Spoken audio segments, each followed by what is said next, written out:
कपिल सिब्बल साहब, मोहतरमा पुरंदेश्वरी जी, दीगर ख़वातीन व हज़रात, मुअज़्ज़िज़ हाज़रीन, मुझे याद पड़ता है कि बहुत बरसों पहले जब सर सैयद कोशिश कर रहे थे कि एक यूनिवर्सिटी बने, कि कुछ लोग जो पढ़ाई से वंचित हैं उन तक पढ़ाई पहुँचे, तो अल्टीमेटली सारी परेशानियों के बावजूद वो एक कॉलेज बनाने में कामयाब हो गए। और उस ज़माने के एक बड़े मशहूर शायर अकबर इलाहाबादी ने एक शेर, एक मिसरा उन पे कहा था कि हमारी बातें ही बातें हैं, सैयद काम करता है। तो अब सैयद की जगह सिब्बल लिखना पड़ेगा।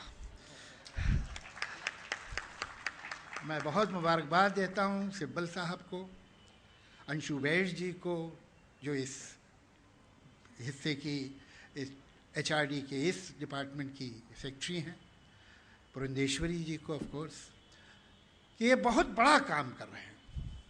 हिंदुस्तान में पिछले बरसों में बड़ी तरक्की हुई है, ख़ास तौर से जो हिंदुस्तान का middle class, urban middle class है, उसमें बड़ी खुशहाली आई है। जो इंडस्ट्रियलिस्ट हैं वो शायद 100 गुना 150 गुना पहले से ज़्यादा अमीर हो गए हैं। लेकिन अक्सर ये बात होती है कि ये खुशहाली एक जगह कोई 25% आबादी पे जाके रुक जाती है और उसके बाद आगे नहीं जा पाती।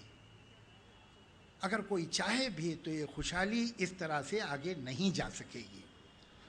इसके लिए आपको नहरें बनानी पड़ेंगी शिक्षा की, जिससे ये खुशहाली वहाँ तक जा सके। इस मुल्क की खुशहाली, इस मुल्क में इंसाफ, इस मुल्क में सही जमहूरियत, इस मुल्क में समाजी बराबरी, इंसाफ तभी हो सकता है जब तालीम हो, जब आम इंसान एजुकेटेड हो। और ये जो काम है बड़े खूबसूरत तरीके से अंशु वैश जी ने कहा कि अब तो जो RTE आया है उससे तो जाहिर है कि हर बच्चे को एजुकेशन मिलेगी ही। मुबारकबाद देता हूँ मैं HRD मिनिस्ट्री को इस काम के लिए। लेकिन वो लोग जो पीछे रह गए, जिन्हें ये सहूलतें नहीं मिली, उनका क्या होगा? तो ये एडल्ट एजुकेशन की ये जो स्कीम है वो इतनी अहम है, वो इतनी ज़रूरी है कि उसके लिए कोई भी अल्फाज काफ़ी नहीं है। और ख़ुसूसन ख़वातीन, महिलाओं के लिए, जब एक आदमी पढ़ता है तो एक आदमी पढ़ लेता है, लेकिन जब एक औरत पढ़ती है तो एक ख़ानदान पढ़ा लिखा हो जाता है। हर माँ अपने बच्चे से बहुत मोहब्बत करती है, लेकिन अपने बच्चे को वो वही सब कुछ तो सौंप सकती है जो उसके पल्ले में है। अगर उसके पास एजुकेशन नहीं तो कैसे उस बच्चे को देगी? वो उसकी मजबूरी को समझिए। और मैं समझता हूँ कि ये जो 70% की परसेंटेज हम सुन रहे हैं कि इस अभियान में 70% औरतें आई हैं सामने, तो खुशी भी हो रही है। ये 70% एक दिन इस मुल्क को 100% तालीम याफ्ता कर देंगी। बहुत बहुत शुक्रिया।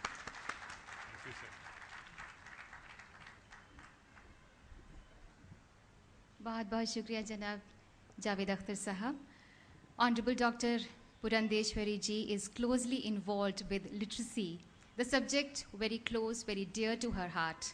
Madam, I request you to kindly launch the ringtone. हमको है लिखना पढ़ना, हमको भी है आगे बढ़ना, तुम भी बोलो। लिटरेसी एंथम अब जन जन की आवाज़ बनकर गूंजेगा, इंकलाब बनकर नया सवेरा लाएगा।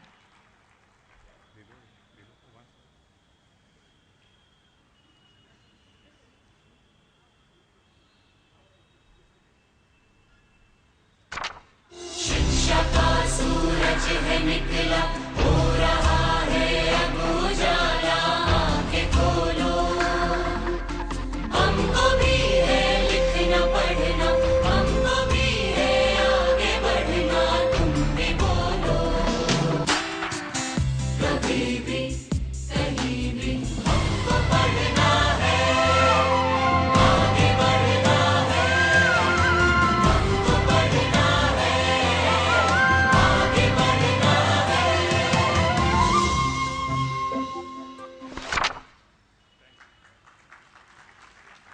इस गीत की गूंज हृदय को छू लेती है, रेजोनेंस मन को छू लेती है। Thank you so much madam. May I request Honorable Shri Kapil Sibal ji to please come up onto the stage. Sir, we look up to you for your guidance and request you to kindly inspire us and show us the way forward.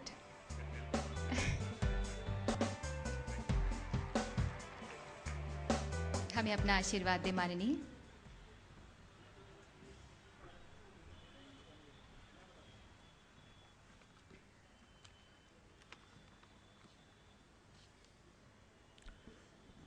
My colleague, a very dear colleague, Dr. Purandeshwari ji, Secretary School Education and Literacy, Srimati Anshu Vaish ji, Javed साहब, सरपंच और ग्राम पंचायत प्रतिनिधि और इस अवसर पर मुंबई से आए हुए हमारे खास मेहमान अलका याग्निक जी और ललित पंडित जी, साक्षरता अभियान के सेनानी वॉलंटियर टीचर्स, इस मुहिम के सभी समर्थक, friends from the media, ladies and gentleman, पहले आपके कहे उल्फाज के बारे में जावेद साहब कुछ कह दूं। कब सिब्बल काम करता है लेकिन अक्सर मीडिया से डरता है। आज हम इस जगह पे खड़े हुए हैं जिसने हिंदुस्तान का इतिहास बनाया, ऐसी जगह पे जहां ज़ौक़ और गालिब की नज़में आज भी कानों में गुनगुनाती हैं, ऐसी जगह जहां हिंदुस्तान की तहजीब की नींव खुदी हुई है, ऐसी जगह जहां हमारे हिंदू भाई, मुसलमान भाई, जैन भाई, ईसाई भाई, बुद्धिस्ट भाई, सिख भाई एक ही सड़क पे आपस में मिलजुल कर गुफ्तगू भी करते हैं और एक दूसरे का साथ भी देते हैं। ऐसी जगह जहां से हिंदुस्तान की आवाज़ दूसरे देशों में गूंजती है, ऐसी जगह जहां से हिंदुस्तान आगे बढ़ेगा, उस जगह पे आज हम खड़े हैं।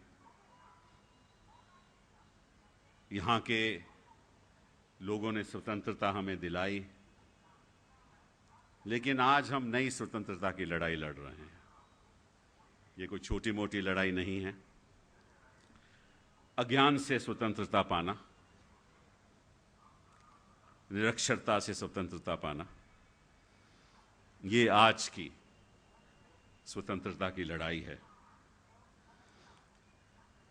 हम आसमान में चंद्रयान तो भेज सकते हैं और मार्स की मिशन के भी ख्वाब देख सकते हैं। हम अपने आईटी सेक्टर को विश्व में एक महान सेक्टर भी दिखा सकते हैं, लेकिन अगर हम अपनी महिलाओं को शिक्षा नहीं देंगे तो जितनी भी चंद्रयान की उड़ानें हो, हिंदुस्तान कभी उड़ नहीं पाएगा। अगर उड़ेगा तो महिलाओं के कंधे पे उड़ेगा। हमारे देश में लगभग 20 करोड़ ऐसे लोग हैं जो शिक्षित नहीं हैं। सर सैयद के सपने तो थे, लेकिन वो साकार नहीं हो पाए। आज हम उनको साकार करना चाहते हैं और इसीलिए मैं जगमोहन जी को खास तौर पे मुबारकबाद देता हूं। जिस तरीके से जगमोहन जी ने ये अभियान आगे बढ़ाया है और जिस पैशन के साथ, दृढ़ता के साथ उन्होंने ये हमारा एडल्ट एजुकेशन प्रोग्राम को आगे बढ़ाया है, मैं समझता हूं कि शायद ही कोई ऐसा अधिकारी होगा जिसने इस तरह से, इस लगन के साथ काम किया है महिलाओं के लिए। असलियत तो ये है कि ये मुहिम आगे नहीं बढ़ सकती जब तक हम सब जगहों में उनका साथ नहीं देंगे। अब जब हम ये अभियान के बारे में सोचते हैं तो कई बार ऐसा लगता है कि लोग कहते हैं ये तो एक सरकारी अभियान है, एक सरकारी मुहिम है, एक सरकारी प्रोग्राम है। लेकिन मैं समझता हूं कि अगर हम उस दृष्टिकोण से इस प्रोग्राम को देखेंगे तो निश्चित रूप से ये प्रोग्राम आगे बढ़ेगा नहीं। जब समाज में अगर लोगों को शिक्षित करना है तो समाज को भी इकट्ठा होकर शिक्षित करना पड़ेगा। इसमें वॉलंटियर टीचर्स का भी योगदान चाहिए, जो बड़ी तादाद में आज हमारे संघ हैं। इसमें हमारे ग्राम पंचायत के प्रतिनिधियों का भी योगदान चाहिए, जो आज हमारे साथ हैं। इसमें पेरेंट्स का भी योगदान चाहिए, इसमें समाज का भी योगदान चाहिए, और बॉलीवुड के उन लोगों का भी योगदान चाहिए जो आम जनता को प्रेरणा दे सकें और इससे जुड़ें।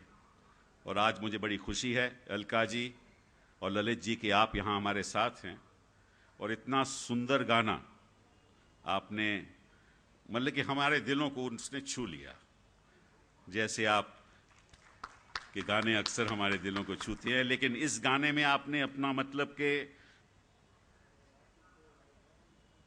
जो अहम सुर है, बेहतरीन सुर है। मैं समझता हूं कि अगर ये गाना हमारे लोग सुन लें तो हजारों की तादाद में इसके साथ जुड़ जाएंगे। इसका श्रेय अलका जी आपको जाता है। मैं गांधी जी के बारे में कुछ अल्फाज कहना चाहता हूं कि जब उन्होंने स्वतंत्रता की लड़ाई लड़ी तो अहिंसा के साथ लड़ी, अहिंसा को अपनाया, क्योंकि जो हिंसा बाहर के लोग हमारे संग कर रहे थे उसका जवाब केवल अहिंसा से हम दे सकते थे। लेकिन नवीन भारत का जंग क्या होगा? नवीन भारत का जंग हम विद्या और ज्ञान से लड़ेंगे, और विद्या और ज्ञान से जंग तभी लड़ा जाएगा अगर हम साक्षर भारत अभियान से जुड़ेंगे। अभी जावेद साहब ने बताया कि जगमोहन साहब ने आंकड़े भी दिए कि इस बीच 2009 से लेकर 2012 तक लगभग 2 करोड़ जो एडल्ट्स हैं, और उसमें खास तौर पे महिला हैं, उन्होंने इम्तिहान दिए हैं लिटरेसी के। और जो national open schooling institute of national open schooling है, उसके द्वारा ये इम्तिहान दिए गए, असेसमेंट दी गई, और उसमें 1.5 करोड़ लोग पास हो गए और उनको सर्टिफिकेट मिला, और उसमें 70% महिलाएं हैं, उसमें 70% महिलाएं हैं। तो इसका मतलब है कि ये मुहिम हम आगे बढ़ा रहे हैं और इसमें हमें सक्सेस मिल रहा है। हमारा लक्ष्य ये है कि अगले 2-3 सालों में 6 करोड़ महिलाओं को हम साक्षर बनाएं, 6 करोड़ महिलाओं को। और अगर हम 6 करोड़ महिलाओं को हम साक्षर बनाएंगे तो इसका मतलब 30 करोड़ लोग साक्षर हो जाएंगे। ये कोई छोटी मोटी बात नहीं है, ये मैं अपने आप में मैं एक मील पत्थर की तरह है कि हमने ऐसा काम कर दिखाया। और ये क्यों हो रहा है? क्योंकि आईसीटी के द्वारा ये काम हो रहे हैं और जगह जगह पर हमारे एडल्ट लिटरेसी सेंटर्स बने हुए हैं जिसके द्वारा शिक्षा दी जाती है।